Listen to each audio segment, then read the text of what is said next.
काफ़ी ज़्यादा उनको मुश्किलातों के सामने भी करने पड़ रहे हैं।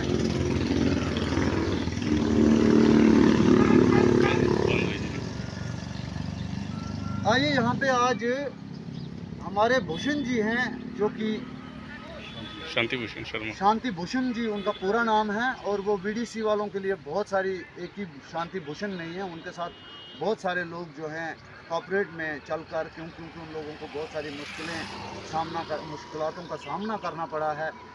शांति भूषण जी ने, जो कि खुद एक बीडीसी मेंबर हैं, उन्होंने कितनी सारी मुश्किलों का सामना किया, आइए जानते हैं आज शांति भूषण जी से।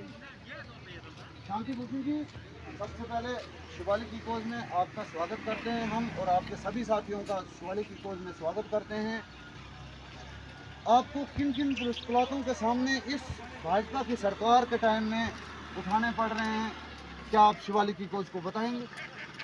नमस्कार जोगिंदर जी, मैं शिवालिक इकोज का बहुत बहुत धन्यवाद करता हूँ कि जो हमारी समस्या को हमारी voice of all BDCs of Jammu Kashmir and hill council को रेज किया। आज आप जिस किस्म से डोडा में बहुत सारे लोग यहाँ पे थे, जो कि हम टाइम पे नहीं आ पाए यहाँ पर, और उतनी गैदरिंग हम नहीं देख पाए, तो उसका क्या कारण था? देखिए सर, गैदरिंग हमने की भी नहीं है, क्योंकि 4 तारीख को कोई प्रोटोकॉल था कि 5 और 6 को बिल्कुल भी कोई एजिटेशन न की जाए और लोगों को घरों से बाहर आने का कड़क निर्देश था। इसलिए 4 तारीख को मुझे पुलिस DPL डोडा से एक फ़ोन आया था, और जिसमें मुझे थाने में ही जाना पड़ा, और SHO साहब ने मुझे अपनी कस्टडी में लिया था, और मुझे कहा गया कि भाई अभी 5 और 6 को आप कोई भी प्रोग्राम नहीं करोगे।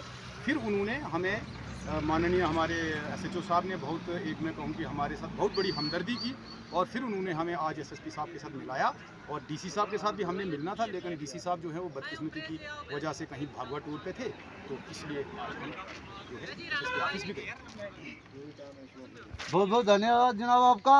लेकिन हम आपको फिर से एक बात पूछना यहाँ पे चाहेंगे कि बीडीसी को पिछले 1996 से, यानी 1996 से बीडीसी मेंबर्स और बीडीसी SPOs जो थे वो चल रहे थे, और बीच में SPOs ने उनको पैसे देना बंद कर दिए, और बीडीसी मेंबर उसके पीछे कितना सारा टाइम उनका वेस्ट हो गया, उनकी उस बीडीसी के चक्कर में उनकी नौकरियां तक चली गई, वो उस बीडीसी के पैरे में घर पर बैठ गई।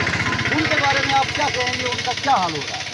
देखिए, मैं इसके लिए एक बात अपने बीडीसी मेंबर्स को, all Jammu Kashmir and hill council Ladakh के सभी बीडीसी मेंबर्स को एक कटक मैसेज देना चाहता हूँ, और मैं आपको ये बताऊँगा कि उठो मेरी दुनिया के गरीबों को जगा दो, उठो मेरी दुनिया के गरीबों को जगा दो, खाके उम्रा की दरो दीवार हटा दो, जिस खेत से दहंका को मैसर ना हो रोजी, उस खेत के हर गोशा एक गुंदम को जला दो।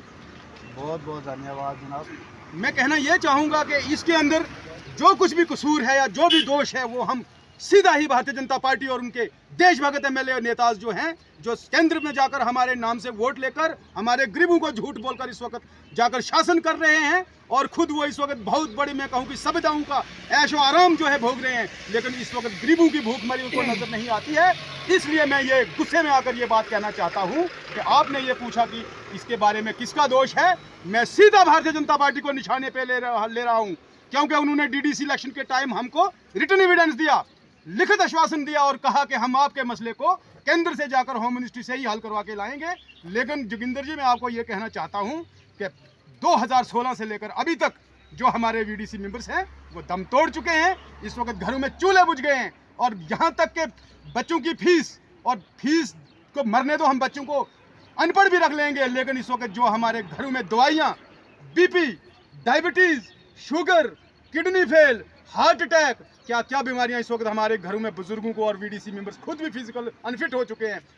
लेकिन हमारे इस वक्त भारतीय जनता पार्टी के जो नेता हैं वो इस वक्त हमारा मजाक उड़ा रहे हैं और हमारा मौजू उड़ा रहे हैं, और उल्टा ही हमारा काम करने की बजाय हमारे खिलाफ कुछ लोगों को षड्यंत्र करवाते हैं, और हमारे काम करने वाले, आवाज़ को बुलंद करने वाले लोगों को चोर और अयाश ये कह रहे हैं। लेकिन मैं आज ये सीधा आपके चैनल से कहना चाहता हूँ कि इन बातों का, इन गालियों का, जो ये बिल्कुल जो ये अभद्र भाषा जो ये हमारी यूनियन और गरीब लोगों के लिए इस वक्त इन टुकड़ाखोरों से बुलवा रहे हैं, इसका भी सूद के समेत उनको हम इलेक्शन में, इसका भी सूद के समेत उनको हिसाब देंगे।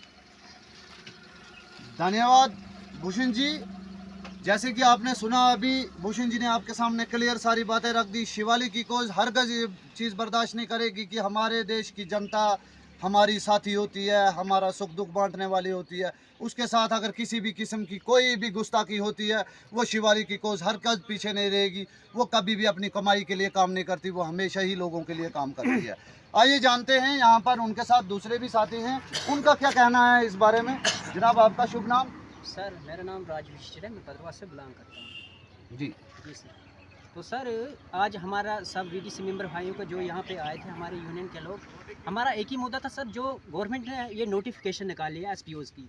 तो सर जेन्युइन हक हमारे वीडीसी मेंबरों का बनता है जो अभी रनिंग है।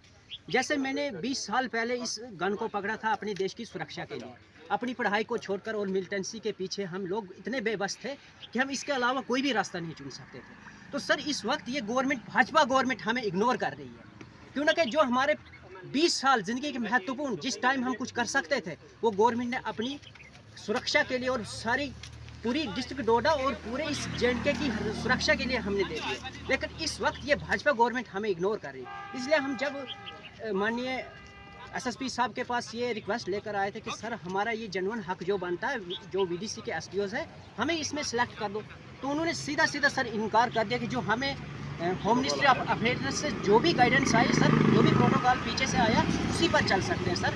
तो ये जो नए एसपीओज़ हमारे गांव में भर्ती हो रहे हैं, तो ये गवर्नमेंट सिलेक्टेड होकर हमारे ऊपर कमांड करेंगे सर। तो हमने जो 20 साल इससे पहले गवर्नमेंट की जो भी सुरक्षा की, जो भी हमने अपने जानों की ना परवाह करते हुए इस गवर्नमेंट की रक्षा की, तो वो हमें इन्होंने इग्नोर कर दिया सर। तो जैसे भी जिस भी एडमिनिस्ट्रेशन के पास, जिसके पास भी हम आते हैं, तो ये एडमिनिस्ट्रेशन को पीछे से प्रेशराइज करते कि इन लोगों को आप किडनैप करके अंदर डाल दो या इनके ऊपर प्रेशर डालो, इनको तितर बितर कर दो यहाँ से, कि तब के ये अपना प्रोटेस्ट या कोई भी अपनी समस्या आगे हमें ना बताएं सर। तो हम मजबूर हैं सर, हम जाएँ तो जाएँ कहाँ। गवर्नमेंट के पास जाते हैं, वो झूठे आश्वासन देकर हमें घर वापस बुला लेते हैं। जब एडमिनिस्ट्रेशन किसी के पास जाते हैं तो वो हमें ज़ोर ज़बरदस्ती प्रेशराइज करके घर भेजते हैं सर। हम इतने तंग आ चुके हैं सर, या तो हम सुसाइड कर लेंगे या तो सर हम अपने बीवी बच्चों को जहर देकर हम मर जाएंगे सर, क्यों ना कि हमारे पास अब कोई भी ऑप्शन नहीं बचा है इसके अलावा, क्यों ना कि हमें रोजी रोटी का कोई भी साधन नहीं है। हमारे गांव में ना तो मेहनत मजदूरी है, और अब दुकानदार या किसी साहूकार ने हमें उधार देने से भी इनकार कर लिया सर। हम बहुत तंग और दुखी आ चुके हैं सर। अगर यही गवर्नमेंट की और यही एडमिनिस्ट्रेशन सबकी पॉलिसी रहेगी सर, तो एक दिन हम वीडीसी मेंबर भूखे मर जाएंगे और अपने आप को भी हम सुसाइड कर लेंगे सर। अब इस कगार पर आकर खड़े हो गए सर। क्या नाम कहा आपने अपना? सर राजविशिष्ट। राजविशीष जी, बहुत बहुत धन्यवाद। लेकिन ये बात जो है, ये सिलसिला आखिर कब तक चलता रहेगा? जैसे कि अभी इन्होंने, भाई साहब ने आपके सामने ही कहा कि वो इस स्टेज तक आ चुके हैं कि वो भूखे मरने के लिए तैयार हैं, या तो अपने बीवी बच्चों को जहर खाकर मारने के लिए। इससे बड़ा एक सरकार के लिए क्या होना चाहिए, उसको क्या बेइज्जती महसूस करनी है या क्या है, वो खुद देख ले। हम इससे आगे क्या बताएंगे उनको। आइए जानते हैं, यहाँ बुजुर्ग जी हैं हमारे, तो उनसे पूछते हैं कि वो क्या कहना चाहते हैं। शिवालिक की कोज में आपका स्वागत है जनाब, आपका शुभ नाम? राजेंद्र कुमार जी। राजेंद्र कुमार जी, आपका स्वागत है। आप कहाँ के रहने वाले हैं? जनाब हम इधर काकोल के रहने वाले हैं जी। आप क्या कहना चाहेंगे इस बारे में? क्या ये वाकया में आपके साथ बेइंसाफी हो रही है या फिर कोई इंसाफ है? इंसाफी बड़े अरसा से हो रही है जनाब। आज कोई हमें 8-10 साल हुए, हम ये 2014-15 से हमें कुछ नहीं मिला जनाब, तो बिल्कुल हमें कुछ नहीं मिला है। तो हम बड़े मजबूर हैं जनाब। कोई काम नहीं, कहीं मजदूरी भी नहीं जा सकते हैं, कहीं ज़मींदारी भी नहीं कर सकते हैं। ज़मीनें बंजर पड़ी हुई हैं, हथियार को छाती से लगा कर बैठे हैं, तो जाने के काबिल नहीं है। तो जनाब हमारा ये है कि हमारा ये एसपीओ जो है ये हमें देते नहीं है। तो ये हमारी ये गुजारिश है गवर्नमेंट से कि ये हमारे अपने अकाउंट में जिस वक्त डालेंगे उसी वक्त ये हमारी लड़ाई दूर होगी, लड़ाई ख़त्म होगी। नहीं तो ऐसे हम उम्मीद नहीं रखते हैं।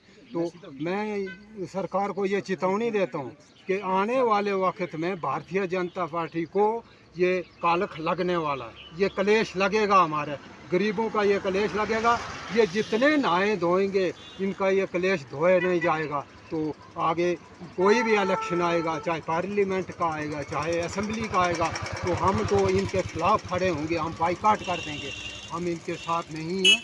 बस इतना ही कहूँगा। बहुत बहुत धन्यवाद राजेंद्र जी। देखिए जैसे कि राजेंद्र जी ने आपके सामने साफ साफ बात रख दी कि यहाँ पर बहुत कुछ होने वाला है। अगर ऐसा ही इन लोगों के साथ चलता रहा, ये बहुत ही गरीब लोग हैं, इनका मसला जो है वो हल हो जाना चाहिए। इनकी बात कहीं तक नहीं पहुँचती है। हम शिवालिक की कोज की तहत से एक डिफेंस मिनिस्टर साहब या फिर अमित शाह जी हैं या मोदी जी हैं, उन तक ये बात पहुँचाना की कोशिश करेंगे। उन तक ये बात पहुँचाने की कोशिश पूरी रहेगी हमारी कि इन लोगों के साथ आखिर ऐसा क्यों हो रहा है। अगर ये तुम्हारे देश की गरीब जनता है तो इस गरीब जनता के ऊपर धावा क्यों बोला जा रहा है? इनको क्यों नहीं इनका हक दिया जा रहा है? क्या 1500 रुपये में इनको तनख्वाह मिल सकती थी? क्या 3000 रुपये मिल सकती थी? क्या 6000 रुपये मिल सकती थी? तो 12000 रुपये इनका हक क्यों छीना जा रहा है इनसे? ये गरीब लोग आखिर कहाँ जाएंगे? तब बीजेपी सरकार ने इनको कहा था कि गरीबों का हम हरगिज़ भला करेंगे, क्या किसी भी किस्म में उनको कोई कमी नहीं रखेंगे। और आज इस स्टेज पर यही गरीब बेचारे आ गए हैं कि हम जहर खाकर भी मर जाएंगे और बीजेपी को कालक लगा कर भी जाएंगे। धन्यवाद। जय हिंद, जय भारत।